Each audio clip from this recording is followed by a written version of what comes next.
if there was an insurrection,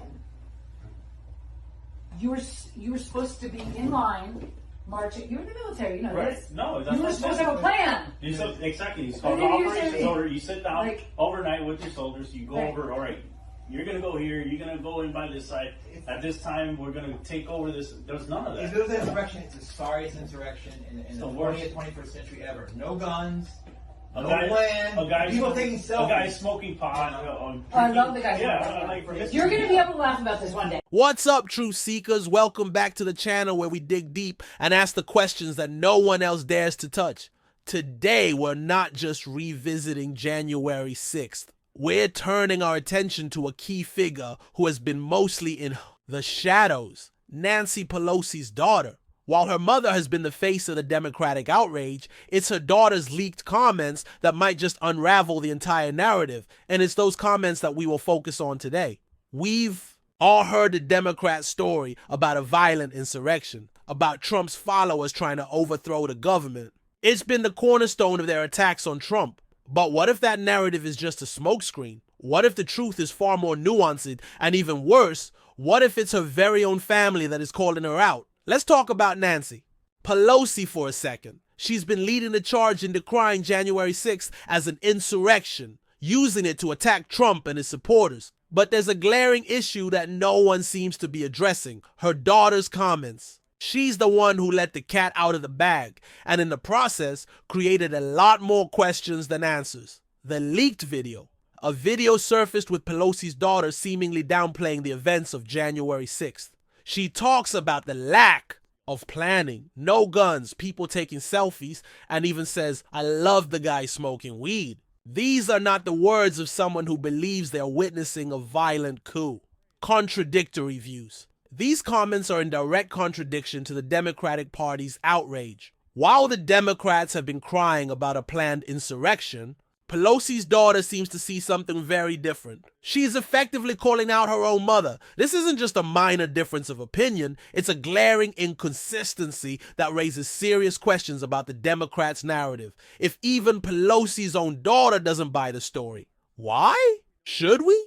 Was January 6th really what they said it was? The comments by Pelosi's daughter raise a lot of questions that the Democrats are trying very hard to avoid. Let's dig into some of these questions a little deeper. Lack of planning. Her comment that the people involved in the attack on the Capitol did not have a plan is something that should not be overlooked. She points out that if there was an insurrection, you were supposed to be in line marching. This comment is especially important when we consider that there's no evidence that this event was planned. No guns. According to Pelosi's daughter, none of the people in the Capitol had guns. This is the opposite of what was reported by the mainstream media and further questions the official narrative. Love the guy smoking weed.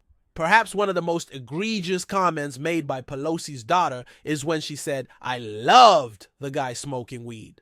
The fact that this was not a very serious moment for her indicates that she was not very concerned at all about the gravity of the situation. The casual tone and the lack of concern in her voice raise serious questions about the seriousness of the event. It suggests that she saw something very different from the violent insurrection that the Democrats have been trying to sell us for the last 4 years. These are not the words of someone who thinks they're watching an attempted coup.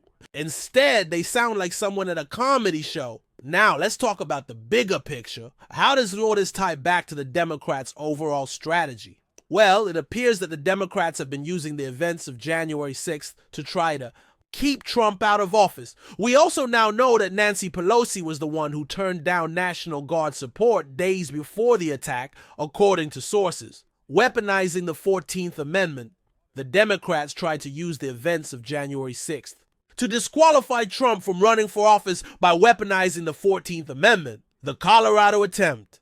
The Democrats tried to remove Trump from the ballot in Colorado, but their plan was shut down by the Supreme Court. They were willing to use any means necessary, including manipulating the Constitution, to get Trump out of the political scene media.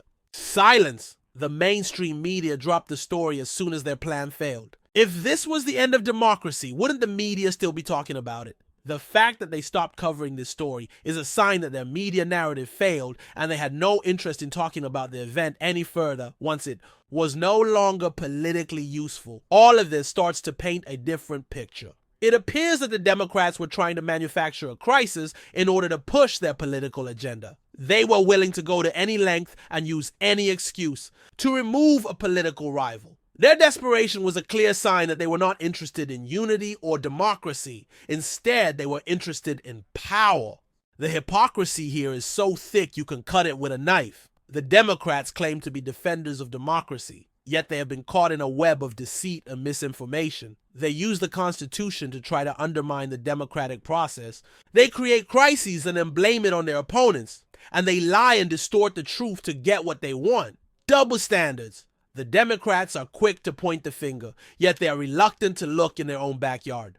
The same standards that they impose on others should be applied to themselves. They cannot claim to be the good guys while engaging in these kinds of manipulations. The facts are beginning to speak for themselves. The Democrats have been caught engaging in hypocrisy, manipulation, and outright lies. They are not the heroes they claim to be, and they must be held accountable for their actions. The story of January 6th is not what we've been told. It's a story of political maneuvering, of a desperate attempt to silence dissent, and of a willingness to distort the truth for political gain. Nancy Pelosi's daughter's comments are not just an isolated incident. They are a crack in the carefully constructed narrative, a crack that exposes the truth. It shows that they are willing to lie to the public in order to push their political agenda. We must question everything and hold everyone accountable for their actions. The truth is our greatest weapon, and the Democrats have shown themselves willing to distort and manipulate it for their political gain. We must be willing to call them out for the charade that it is. Thank you for joining me today. I'd love to hear what you have to say in the comments below. Until next time, stay critical, stay informed, and as always, stay caffeinated, foe. Days in advance, Senator, we were in the Oval Office on an unrelated national security matter with the President of the United States, the Secretary of Defense, the Chairman of the Joint Chiefs of Staff, and myself. And the President authorized up to 20,000 plus National Guardsmen and women to secure any security measures necessary related to the Capitol. So we were moving to the fullest extent of the law before the requisite request came from a local governing authority days ahead of time. What were you doing on that day? On that day specifically, responding to preparing to mobilize and deploy the National Guard once we got the lawful request from the local governing authority, which was the mayor of D.C. and the Speaker of the House. And while you were chief of staff at DOD, how many times did DOD approach Capitol Police and ask if they needed National Guard assistance? I believe those letters are well documented, numerous instances, and numerous of those instances, those requests were shut down. Now, am I correct that the Capitol Sergeant at Arms said assistance was unnecessary? That's correct, Senator. Who did the Sergeant at Arms report to? The Speaker of the House. That would have been Nancy Pelosi at the time. Is that correct? Yes, Senator. And would that also be Chuck Schumer, then the Senate Majority Leader? The Sergeant at Arms, yes, Senator, reports up there. Did Mayor Bowser, the Democrat elected mayor in D.C., either request or allow National Guard assistance? She put in writing on the days leading up to January 6th a declination for National Guard additional support. And that letter is available publicly to the world. And just to speak English for folks at home, a declination meant she said no, don't send National Guard. Is that right?